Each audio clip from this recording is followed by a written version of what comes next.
There we go. We get it. Welcome to Unity of Mesa. My name is Steven Chavez. I'm your board member of the day. A few pre-service announcements.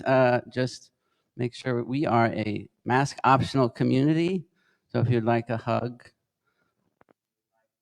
hello, then just ask before. Please silence your cell phones and please enjoy our service. Thank you. Well, as Stephen welcomed you into this sacred space at Unity of Mesa, my name's Reverend Mindy Tucker, and I join in that welcome, that invitation to come into a vibrant, dynamic, spiritual experience. In this service today, we have Reverend Nikki giving the lesson. We have Jose Andres giving the vocal pieces. He's new to us. We're very happy to have Jose. And of course, we have Kyle, our music coordinator, on the piano. We have Victoria Tracton giving our intergenerational moment. Julie Treglone, our youth director, is going to get up with Rafi, right? Yes, with Rafi to do that. So there's many ways that you can step into your own divinity with us. We are holding sacred space for you. Unity is a worldwide spiritual movement that builds consciousness. It's a consciousness of love, joy, and peace. It's a consciousness that certainly begins in the heart of God, but from God's heart to your heart. From God's heart to your heart, we soon have a community of hearts beating as one, knowing that there's only love, joy, and peace for us to experience in our lifetime. We begin that experience with prayer. We tune into the infinite love, the infinite power, the infinite grace that shines as a light within each and every one of us. In this inward journey, we know that the cares of the world will be uplifted by our love and by our wisdom. The cares and concerns in our lives are uplifted by the love and the wisdom of this community. Taking a breath in, we remember our strength and our courage. Fully grounded in spirit, we come back to this moment and we say, Amen. We have a very exciting presentation on Tuesday. Yes, it's called Herbal Goodness. Steve Treglone and Julie Treglone are doing it. Would you two stand up so people can see you, please? They're not sitting together, but don't worry. If you don't know, Julie is our Youth and Family Ministries Director, so she's working up here while Steve is relaxing back there, just floating through the service. But we're going to have a wonderful time exploring how herbs can assist us in our energetic healing process. I understand there's a Kava or Ava, some of you may know it as Ava ceremony, and it's going to be a wonderful time. So I invite you 7 o'clock on Tuesday, and just come and let's play together. Yes. We have a town hall meeting, not this Sunday, but next Sunday. It'll be after hospitality, so 11:45. Come and hear a little bit more about the business side of the church. Come and understand what the staff has been holding for you as we go through our plumbing repair experience. And there's dirt everywhere. That's all I'm going to say. And all the other exciting things that are happening here at Unity of Mesa. So that's next Sunday.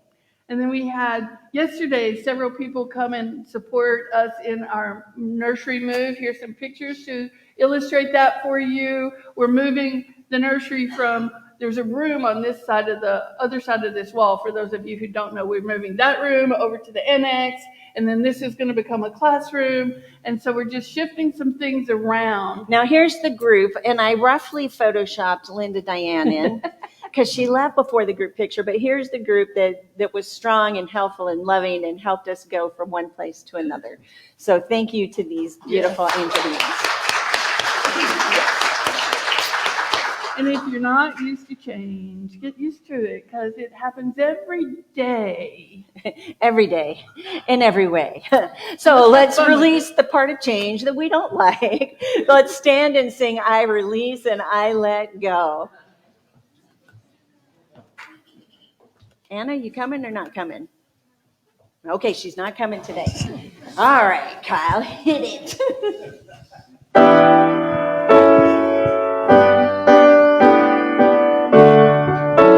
I release and I let go. I let the Spirit run my life. And my heart is open wide.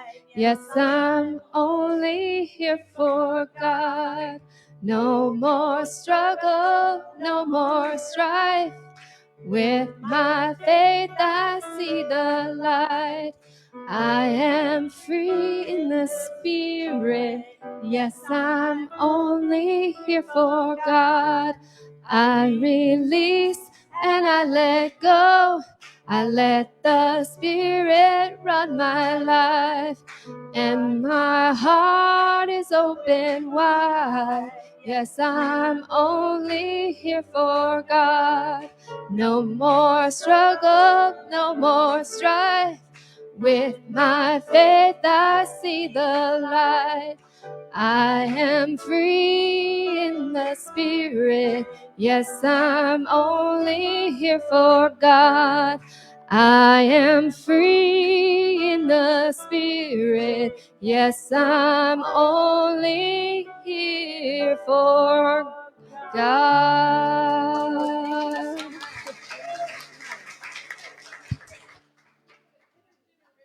Moment. We're just one more thing, Julie, and then but you guys can come on up anyway. Victoria Trapton, who some of you may know, is doing our intergenerational moment. She's sharing with us her experiences in unity. This is something that I have been finding so amazing and so valuable, because we're getting to know each other through this. And so you know that I'm going to be coming your way, looking for you in the next few months to to come up and share your experiences. But this is Victoria Trapton, and today we're going to have the honor and pleasure of listening to her. Thank you. I was raised in the 50s in the Catholic Church, which has a lot of rules and a lot of rituals and a lot of celebrations, and it was very important in our house. And I liked the rules, I liked the structure. What was difficult for a sensitive child is that I learned several things. One is my friends, because they were not Catholic, would not go to heaven. I was born in sin, and every Easter I was reminded that Christ died for me. So it was a very unfortunate way for a child to grow up, no connection to God other than the sister, the priest, and ultimately the Pope. And the Pope is the only one that is connected to God. And I continued that church until I was 40 years old, not because it gave me comfort, but because if I died, I didn't want to go to hell. And then I met my wonderful husband in my early 40s, who was light and bright and sunny and optimistic. And he said, let's find a spiritual community. I said, okay. And he found unity. He said, let's go there. I said, okay. So we walked in, and the first thing was a sense of community. Well, that didn't exist for me in the Catholic Church. I had no Catholic friends because we didn't meet them. And the second thing they said was, you're divine by nature. If I could just repeat what Reverend Mindy said, we are here for joy, we are here for love. It is okay to create life that's all about me, that's all about being happy, that's all about being perfect, right? And that was what unity was. It brought out the sun. And most religions, they're very good, they're very important, but they're an outward journey of doing and trying to be good enough by following the rules. And unity is that inward spiritual. And that grows from the inside out if you have the right environment. And I think this church here in Mesa with these two ministers is the perfect environment for Donald and I to build community and to continue to experience that spirituality at a very lovely time of life where it is truly happy and truly joy-filled. So thank you for being our ministers.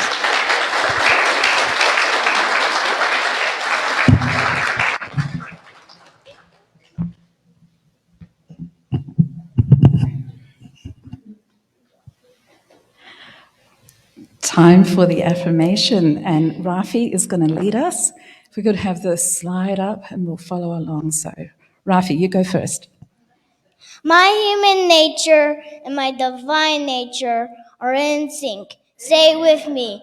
My human nature and my divine nature are in sync.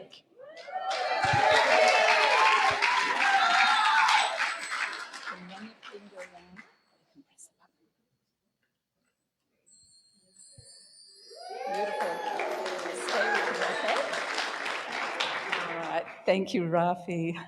I feel blessed. It's time to bless all our children now. So, children, we love you. We bless you. We bless you. We appreciate you. And we behold the Christ you are. Time to exit, children. Thank you. You too, Rafi. You can go with it.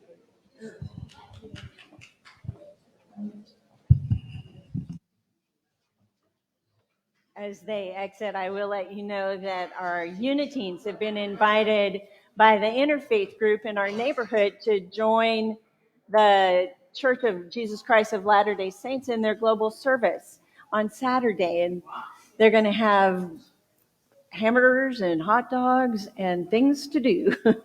So wonderful for our children.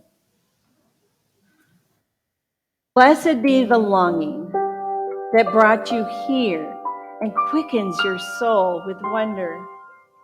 May you have the courage to listen to the voice of that desire that disturbs you when you have settled for something safe. May you have the wisdom to enter generously into your own unease, to discover the new direction your longing wants to take you. May the forms of your belonging in love, creativity, and friendship be equal to the grandeur and call of your soul. May the one you long for you. May your dreams gradually reveal the destination of your desire. May a secret providence guide your thought and nurture your feeling. May your mind inhabit your life with the sureness with which your body inhabits the world. May your heart never be haunted by ghost structures of old damage. May you come to accept your longing as divine urgency. May you know the urgency with which God longs for you.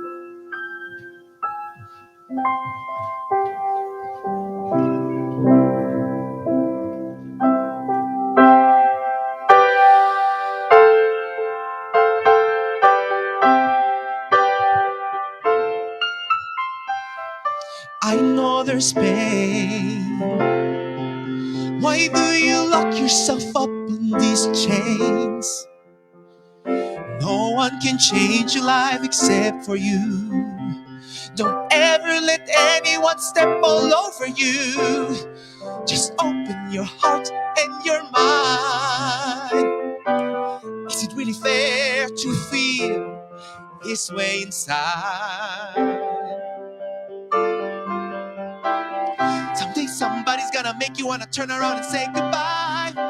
Until then, baby, are you gonna let them hold you down and make you cry? Don't you know, things will change, things will go your way. If you hold on for one more day, would you hold on for one more day? Things will go your way. Hold on for one more day.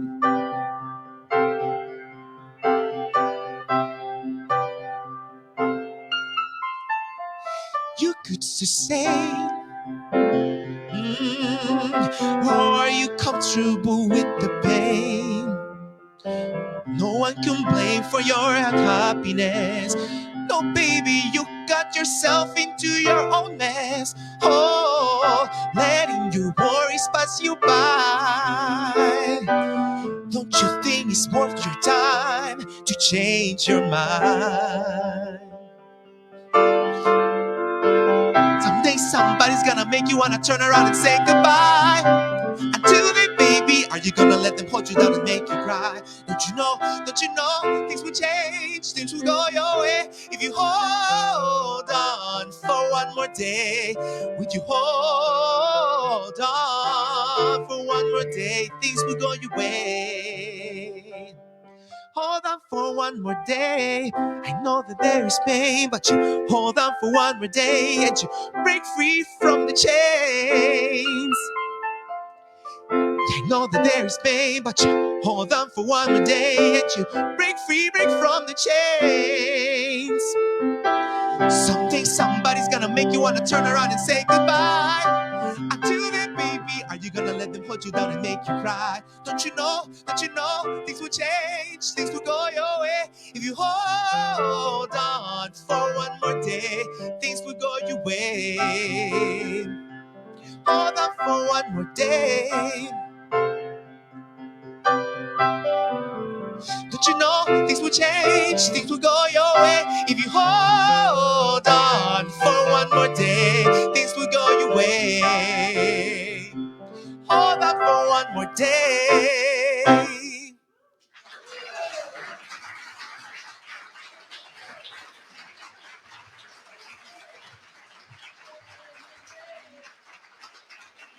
Kyle, when he was singing Hold On for One More Day and Things Will Go Your Way, it reminds me of that poster that used to be out in a lot of places where you got this rope hanging down, and at the end of the rope it's frayed, and you know, there's various things hanging on. The one, of course, I like has a cat hanging on, and it says tie a knot. So we're practicing and playing with our knots today. So, and I'm talking about K-N-O-T, not N-O-Ts. Our K-N-O-Ts, what's your knot? And our knot doesn't have to be something that's negative. Our knot could actually be something that supports us. There's a line in one of the versions of the Aramaic Lord's Prayer that says, untangle the knots, K-N-O-T, of error that bind us as we release others. Untangle the knots of error that bind us as we release others. We could also release ourselves from those knots. So part of life is learning how to navigate what happens, what's going on in life, so that we don't have a need for things to go only our way, that we can actually respond to life as it emerges. Have you ever tried to control another person? How did it go for you? Did you ever try to control a situation? Yeah, less laughter, but yeah, it didn't go so well, did it? It's a lot of difficulty to try to control things that are out there. What we do have control over is what's happening inside of here. And when we can recognize that our knots can actually be ineffective in our lives, or they can support us in moving toward where we want to go in our lives, that they are not the obstacle. We can actually use what we think is an obstacle to support our moving forward. Joe Dispenza, he's an author that is very popular these days. In a workshop that he had, he told the story about two women, two very different women. One of them, she'd been married about 28 years, and her husband came to her and he said, you know, I want a divorce, and she was stunned. She was just stunned, and she just didn't know what to do and how to move forward. And everybody she met, she talked about how her husband left her, and she took what I would consider a victim stance. And she felt like she could never survive it. She could never thrive from it. She could never move beyond it. And that's how she lived out the rest of her life. But another woman who'd been married 28 years, her husband comes to her and says, I want a divorce. And this is hard stuff. I get it. I've been in relationships that ended after 3 months. It was like, oh, what am I going to do? And I did something different. And this woman who'd been married for 28 years and her husband asked for a divorce said, okay, I don't want to hold on to something that's not working here. And they got the divorce. And then she decided she was going to go to school. So she went to school and she learned something new and she opened her own business. And then she began to thrive. She began to have a lot more fun in her life. She made a different choice. And if there's one message that we give consistently, it's we get to choose. And if we make a choice and it's not working for us, make a different choice. That's actually metaphysically what the word repent means. Make a new choice. Oh, I tried this, it didn't work so well. Let me do this. And I've done that in my works a lot. When I was growing up, my mother was a teacher. My father was a teacher. He just happened to be teaching in a university. And my mother taught in a high school. And she believed that because I was a female, that the only real profession for me would be to teach. And so she pushed and pushed and pushed. So I went to university and I got a degree in human development and family studies, which would have allowed me to teach in a nursery school program, to develop and be the director in a nursery school program. Well, I taught first grade for a year. It was a lot of fun. They had a real different experience than most first graders because I wanted to have fun. And then I ended up teaching in a day treatment program, and they had a lot of fun too, and so did I. And it was different. It was just different. People used to come in and say, your classroom's so noisy. But everybody's working, and that was what was happening. People got to be themselves, and they got to do their thing, and they got to work, and they got to learn, and it was a lot of fun. And then I moved on because I recognized in my life that I had been allowing my mother's belief to be my limiting belief. So that was one of my knots. That limiting belief. So we get our beliefs in a lot of places. We come into this world with unlimited beliefs, and then we pick them up. We pick them up in our families. We pick them up in school. We pick them up in society. Another one of my mother's beliefs was I would never be able to survive without being married to a man. Well, I'm doing pretty good at 65 years old, not married to a man, and that's nothing against men. I have incredible men friends, and I have wonderful brothers. And that was not my journey. That was not my path. But that was my mother's belief. And so we all have somebody's belief that has been stirring within us and began to move us in a certain direction. And we have to at some point decide, is this belief a knot that's effective in my life or a knot that's ineffective in my life? I don't really believe anything's positive and negative. I think it just is. It's neutral. And then we come into something and we, by our perceptions, by our beliefs, by our attitudes, by our feelings, and by our behaviors, determine whether we think it's positive or negative. And if we choose negative, that's the path we're going to go down. But if we look at our beliefs and say, does that serve me now? Is this what I want to be? Is this who I really am? Then we can decide that we can shift that belief. We can choose again. Oh, that belief's not working for me right now. No, I have a car that has like almost 95,000 miles on it. I love this car. I don't want to get rid of this car. I say to her all the time, I call my car a her. I pat her and say, thank you so much for the good work that you do. Would you go another 100,000 miles for me? I say this to her regularly. And I got this from Louise Hay because she says our cars are extensions of ourselves. So I'm also saying to me, go another 100,000 miles. I really want to do this. But our beliefs, well, when I was growing up, if a car got to even close to 50,000 miles, my parents sold it. So I'm giving you a lot of family history here. And you're seeing my family through my eyes. But I had picked up this belief. And so when my car got to about 50,000 miles, I started noticing that belief emerging, and I started watching it. But I had been taking the car in for regular checkups, and it's a Toyota, and service manager had consistently been saying to me, you know, this car could last you 250,000 miles as long as you continue to do these regular checkups. So I'd hear my mother's voice, you know, a car won't last more than 50,000 miles. It's not safe. You've got to sell it. You've got to get a new car. I could hear all these words, but at the same time, I could hear the service manager in the Toyota department saying, your car could last for over 250,000 miles if you treat it right. So have you ever had that experience where one belief is this and one belief is this, and they're kind of feeling like they're at war with each other? Well, the wonderful thing about a belief is it's simply a thought we've thought many, many times, or it's simply a thought that we've had a certain experience around. So I decided, since I have the power of choice, that I would choose to continue to take good care of my car and see her run. So if she hits 200,000 miles, you guys are going to hear about it. We're going to party for that car. Her name is Miss Aloha. So I'm telling you about something outside of myself that actually originates within myself. That belief originates within myself. We all have them. So take a moment. What is a knot within you that feels ineffective, that feels like it's keeping you back, that's holding you back from the true expression of your life? Can you feel it? Do you feel tied in that knot? Now let's take a moment. What beliefs are churning in you around that knot? And whose voice is it that's taking on the belief?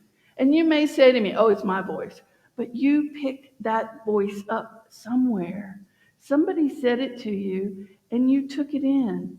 And you took that voice in as a truth, a little t truth, not a capital T truth like a divine idea, but a little t truth. Just like I had taken in that you have to get rid of a car at 50,000 miles. You might have taken in a belief that you're not good enough somehow. You might have taken in a belief that you always have to be moving, doing something to share your worth, to show that you're worthy. You might have taken in a belief that your work is your identity. Whatever your belief is, listen to the voices. Where did I learn that? I wonder where I learned that. And ask yourself that question. Take a breath with me, please. And say it all together. I wonder where I learned that. I wonder where I learned that. We can do this with zero judgment, zero guilt, zero criticism toward ourselves. It could just simply be a wonder statement. I wonder where I learned that. How interesting. And then we can begin to unravel those beliefs, because remember, a belief is simply a thought we've thought a number of times and taken it on as a truth. But it doesn't have to be a truth. There was a time in science where there was a thought that neurons, are, part of the cells of our brain, could not be flexible. And there was no neuroplasticity, is the $1 million word for it. And there was a lot of articles that were written talking about how the brain doesn't change. And then somebody did some research and they began to recognize different ways that the brain changed. And then in science, there was a big kerfluffle because there was a group of people who wanted to stay mired in their idea that our brains could not change. And there were a group of people who were excited about this research that was showing that our brains are neuroplastic, meaning they can change, they can grow, they can develop, we can develop new neurons. The same happened with DNA. And Bruce Lipton does a lot of this work. There was a thought that our DNA could not be changed. And then people started recognizing the factors that go into the changing DNA and that we could change it. We can change our DNA with our very thoughts. So it's fascinating where we get our knots tied up so tight that they cannot unravel and create something new. Now, knots are quite beautiful in many ways. Like a Celtic knot is gorgeous. Love knots are gorgeous. Some of the knots that fishermen use to tie boats up are gorgeous if you look at the intricacy of them. And I don't know how to tie them, but I've watched people tie knots, and it looks like a dance of their fingers. So there's beauty in our knots if we're willing to recognize that beauty. If you're thinking, oh, I don't know what my knots are, Donna, would you put the slide up, please? If you're thinking, oh, I don't know what my knots are, Louise Hay says, our experiences always reflect our inner beliefs. And if your inner beliefs are your knots, and it can be effective or it can be ineffective in your life. But our experiences always reflect our inner beliefs. And we can literally look at our experience and determine what our beliefs are. Yeah. Think about some of your experience. What do you believe out of those experiences? I believe that life is really inviting us to the fullness of expression. I believe in joy. I believe that there are times where I'm not seeing the good in life, and so I have to get sometimes my magnifying glass out and sometimes my electron microscope out and really look closely to find that good, and it is always there. And other times I see it immediately, and it depends on my attitudes. It depends on my beliefs. It depends on where I am emotionally. Have I had enough sleep? Am I hungry? Because if I'm hungry, I might not see things the same way as if I'm not hungry. And we can laugh about that, but it's a truth for some people, and it's a truth for me. So all we have to do really to see what our beliefs are is to look around and to see what our life is looking like. Oh, I have a belief in this, or I have a belief in that. And then we can choose what beliefs we really want to focus on and go in that direction. Like I cannot affirm I am in perfect health and then go eat ice cream. This is where every single day. And this is where beliefs sometimes get in our way. I'm going to tell you one more story about my family. I grew up eating ice cream. Once I got old enough to stay up till 10 o'clock every single night, because that's what my dad did, and that's what our family did. At 10 o'clock, the ice cream came out of the freezer, and we sat and we talked. It was really a nice time to be together. Well, ice cream every night is great when you're 13, 14, 15, 20, but when I hit a certain age and I started gaining weight, I started having to say, wow, what do I really want? What do I really want? And so I began to sift forth that belief that I had to have ice cream every night or life was not good, or I had to have ice cream every night or this connection could not happen. And so I began to work with those beliefs within myself. It took me a while. It took me a good year to break that. But there are times at 10 o'clock I feel that impulse. And I'm like, well, what am I really looking for? So that's become my new question. What am I really wanting right now? And sometimes it's connection, and sometimes it's connection with others, and sometimes it's simply connection with myself. And so it gives me an opportunity to come in and connect to myself. But we can take any belief that we have and we can sort of unravel it. Miguel Ruiz would call stalking that belief. We could unravel that belief. We could watch that belief. We could go through the various iterations of that belief until we begin to understand the root cause of that belief or where we picked it up. And it can be an exciting journey, I think, as long as we do it from a place of love, an attitude of love, a perception of love, rather than there's something wrong with me. So if we start from the idea that there is something radically right with me, say that with me, there is something radically right with me, and we stalk those beliefs or we unravel those beliefs from that position, how exciting. We can learn a lot of new things about ourselves, and we can go, oh, that's where I picked that up. And then we can examine that, whatever that is for you, and say, oh, I want this or I don't want this. And if we want it, consider it one of our ahs. And if we don't want it anymore, it's a ugh. And anything that's an ah, let's do more of.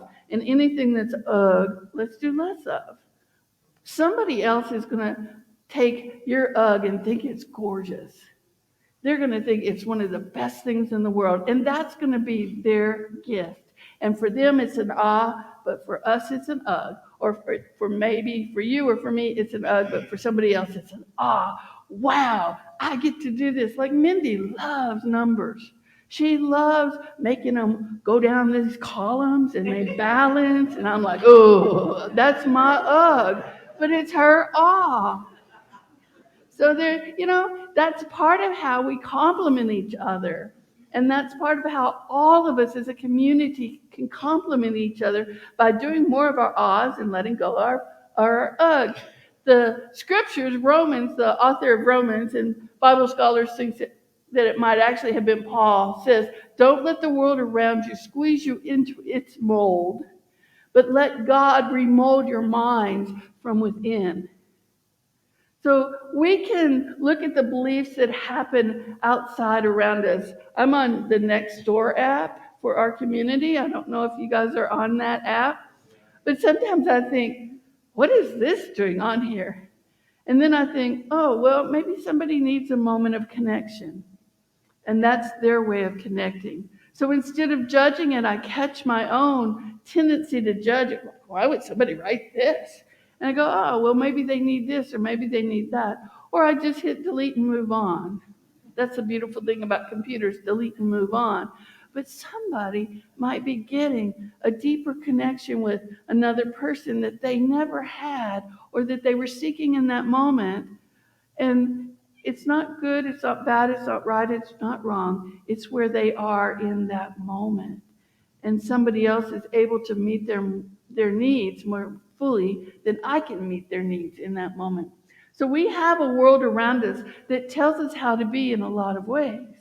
But what if we choose not to let the world tell us how to be, but to let our own internal guidance tell us how to be? So maybe we go in the grocery store and we're nice to the clerks who have had a difficult day because we're choosing to spread love wherever we go. What if we had the impulse to stop, and I know it's not always safe, so we have to listen to that inner guidance to support and help somebody. I once stopped at a gas station and this woman was having a really hard time with her car and she needed some money, which is at our house, and this was in San Diego. And I said, I'm happy to take you to your house. My friends were just like, oh my gosh, I can't believe you did that. But internally, I had the impulse that was okay, that would be safe.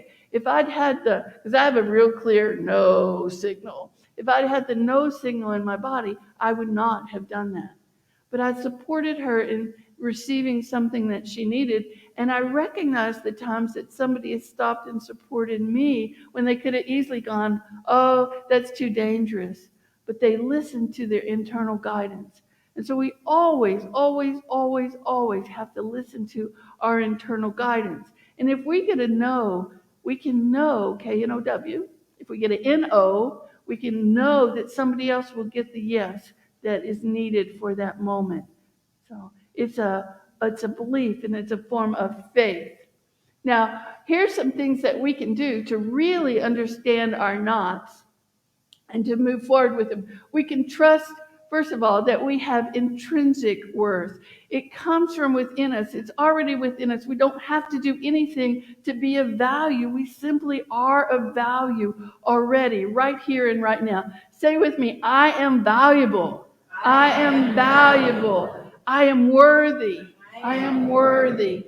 I am whole. I am whole. How does it feel to say that?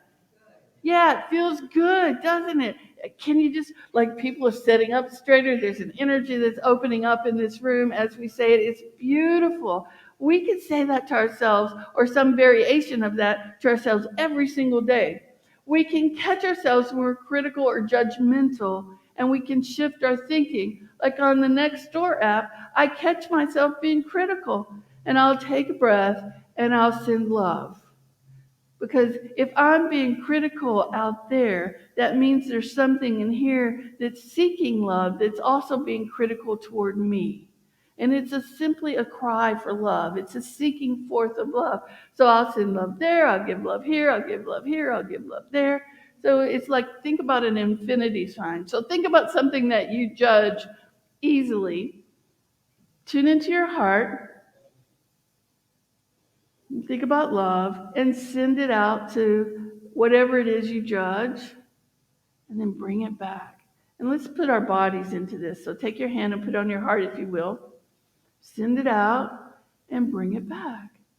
And send it out and bring it back. It's like a loop of love that we're doing for something, so that we're shifting our energy. We're making a new choice. We're making a choice to catch ourselves when we're in judgment and to do something very different, which is different than the world. It's loving. That's why we practice grace around here. And we focus on loving ourselves. This is the belief that most of us have the most difficulty with. Anybody ever told, were any of you ever told that when you focus on yourself, that you are being selfish? Yeah. Oh, don't focus so much on yourself. Put service over self. But our self needs love. Our self needs time. Our self needs to be cared for. Our self needs to rest at times. And we can rest without being less than. We can support others without being less than. We can just hang out and read a book. I had a good friend when I was working in San Diego, and she would get into a mystery novel, and she would spend all of Saturday reading the mystery novel, and she would say to her husband, today's the day you had to be on your own because I'm involved in this novel and I'm going to read it. And she celebrated that, but she did not have a belief that reading a mystery novel was a waste of her time. She had a belief that that mystery novel and taking the time to read it enhanced her life, created a downtime so she could rejuvenate her body. And so she would do that. Somebody else might look and say, oh, she's just hanging out reading a book. That's nothing. So we all have our beliefs that we have taken on. But we don't have to use those beliefs in a judgmental way. We can notice the judgment. We're going to judge. That's part of it. And then part of life, because we have to judge certain things. Another word for judgment would be discernment. We have to discern certain things to decide whether or not that they're good for us. Like we have to walk up to a door and discern whether it's open or closed. But we don't judge ourselves for having to make that decision. But there are other things that we do because we've been taught that that's the way to go. So we're going back to, don't let the world determine your belief system. Let your belief system come from within. And when you're challenged by or you're struggling by your belief system, have some fun with being the citizen scientist of yourself so that you can figure out, where did that come from? And does it still serve me? And then our knots can actually be something that we can move forward in life and celebrate life with. So trusting that we have intrinsic worth or value, catching ourselves and focusing on loving ourselves. So think for a moment, just a moment, what are 3 things you love about yourself? And if you'd like to call them out, I am totally open to hearing them. What do you love about yourself?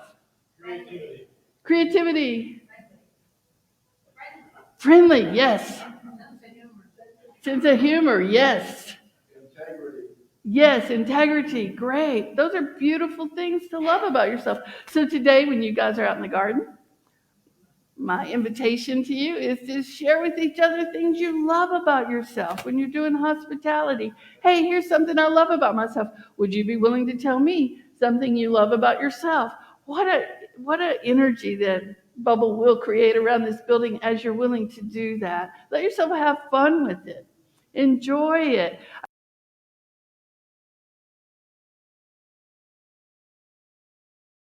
And selfish, so we're stepping out of that box of selfishness and we're stepping into a place of self-fullness.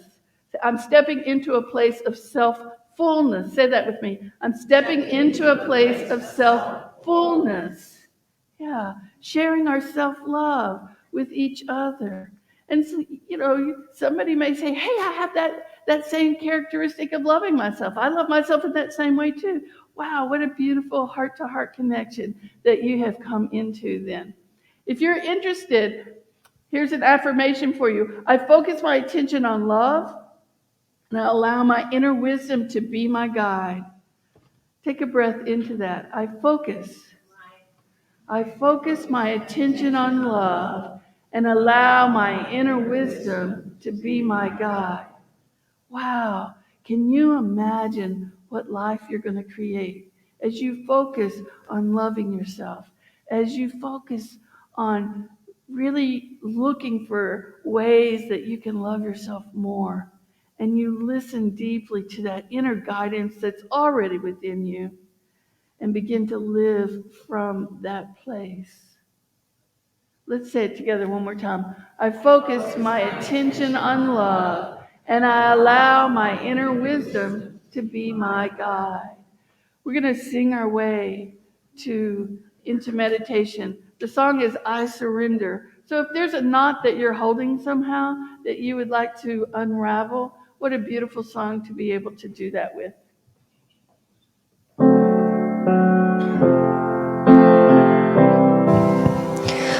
I surrender to the love of God flowing through my life.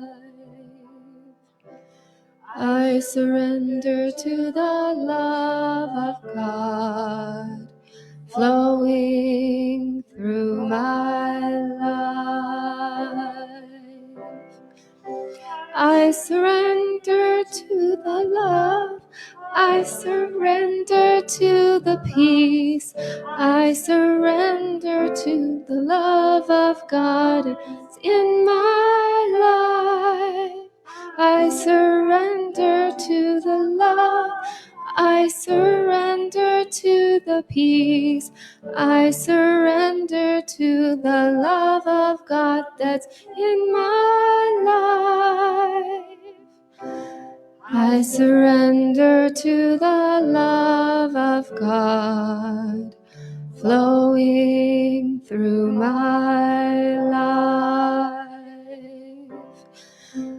I surrender to the love of God flowing through my life.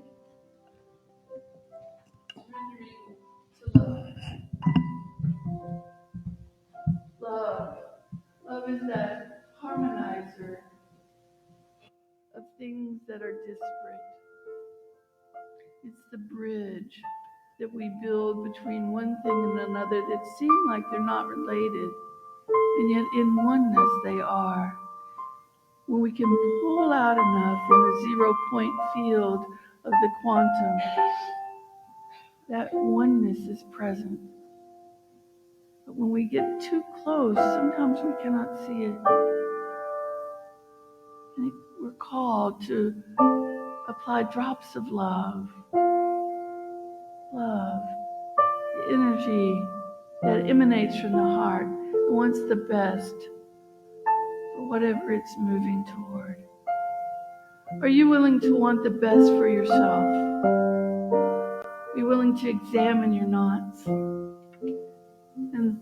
either tie them beautifully or untie them and retie them. Let them be a part of you that you can embrace fully and love completely, so that you can determine whether it's your ah or your ugh. And move forward with your ahs, letting those ahs guide you and lead you. And letting go of releasing and surrendering with love. Oh, that no longer serves me. Oh yes, I enjoyed that then, but now I don't. So I'm going to let it go. I don't have to hold on to it forever just because I picked it up in a moment. Letting go. With every breath in and every breath out, we have an opportunity to let go, to release, and then to take in what we most want, to receive the love that's all around us, to live in harmony and peace, to share with each other heart-to-heart connections. Heart-to-heart connections that feel rejuvenating and nourishing to us. Let's take these thoughts into the sacred and holy silence.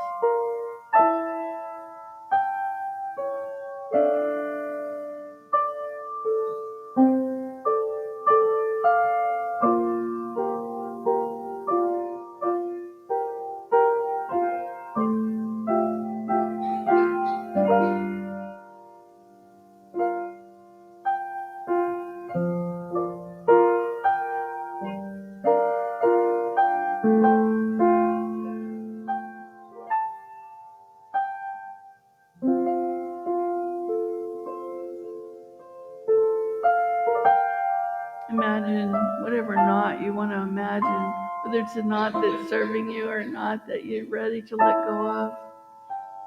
Imagine it in your heart and letting the arms of your heart just wrap around it in love. Harmonizing, healing, creating. Love is so creative. Allowing you to be at peace with yourself. Allowing you to embrace the knot. Allowing you to know your intrinsic value and worth. Know it so intimately in every cell of your body that you live from that place. Now allow yourself to begin to come back, knowing the love that's available to you. Donna's going to bring the lights up. Knowing that love that's available to you at all times. And if you're struggling with that today, see one of our chaplains or come and talk to me. And know that you are of worth and value. Know that you are loved. And know that living a life, a spiritual life on a spiritual path and journey, is really about learning how to navigate life in such a way that we honor all the parts of it within ourselves and within each other. And let yourself celebrate who you are and the difference that you make in this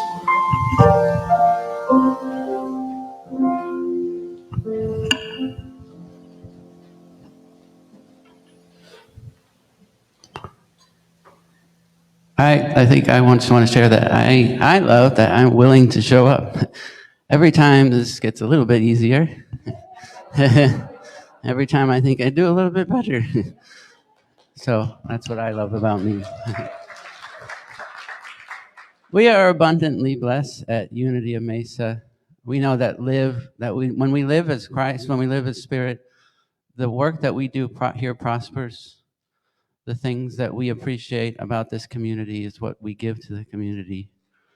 And when we give of our time, talent, and treasure, we know that the things that we see here will continue to grow. So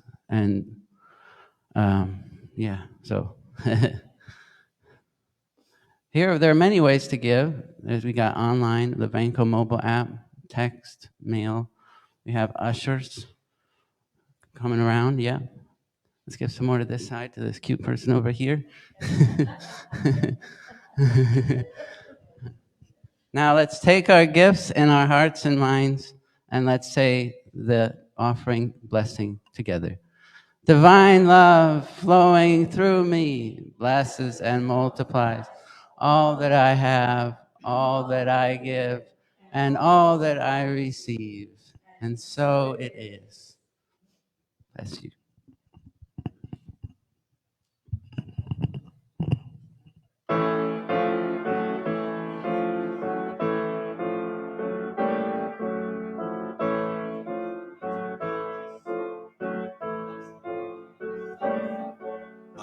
Don't bring around the cloud to rain on my parade. Don't tell me not to fly, I simply got to. It's someone takes a spill, it's me and not you.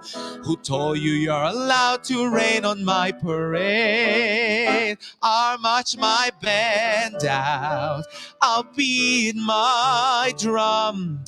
And if I'm fanned out, your turn at bat, sir. At least I didn't fake it hot, sir. At least I didn't make it. But whether I'm the rose of sheer perfection, a freckle on the nose of life's complexion, a cinder of the shiny apple of its eye, I gotta fly once, I gotta try once, only can die once, right, sir? Ooh, life it's juicy, juicy and juicy. I gotta have my bite, sir. Get ready for me, love, cause I'm a comer. I simply gotta march, my heart's a drummer. Don't bring around the cloud to rain on my parade. I'm gonna live and live now. Get what I want, I know how. One pull, the roll will go bam. One throw, the bell will go clang. Eye on the target and wham. One shot, one gunshot and bam. Hey, Mr. Arm Scene, here I am.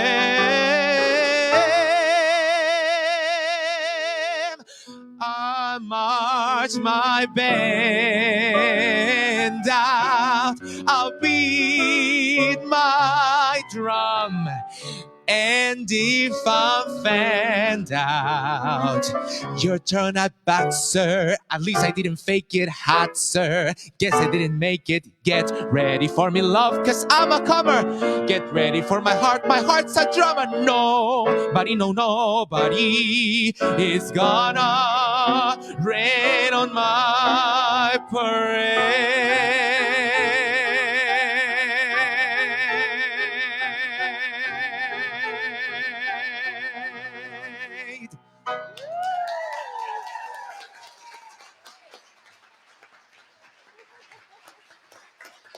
I hope that's something you love about yourself. And you too, Kyle. Oh, the ushers are coming forward. It is with this confidence and this joy and this love for ourselves and for Unity of Mesa that we say together, we are one with the opulence of God.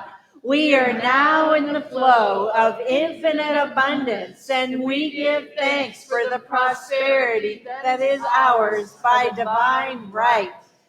Whew. Dun, dun, dun, dun, dun, dun, dun, dun, dun.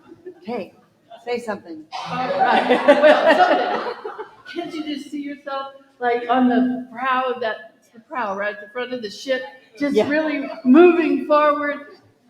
That's really cool. Thank you so much. Thank you so much. Thank you for your presence. It makes a difference. Hospitality, tell people what you love about yourself. If you get a little chicken, come tell me, and I would totally jump up and down and support you, I promise. And I'll do the chicken dance with you. Da-da-da-da-da-da. Okay, yeah. If you are looking for more support, we have some amazing chaplains here at Unity of Mesa. And I'm going to ask the chaplains to stand. So people who are here today, we have Delane, who is one of the most amazing chaplains we have. If you want prayer, whoa, go see Delane. And so we're grateful for your service. If you are watching online and want prayer support, you can email Rev Nikki at unityofmesa.org, and she will reach out and hold you in prayer as well. Hospitality's in the garden, chaplains, check, check, check, check, check. Have the best week ever. Yes. And then come All tell us about right. it. Yeah, and don't let anybody rain on your parade.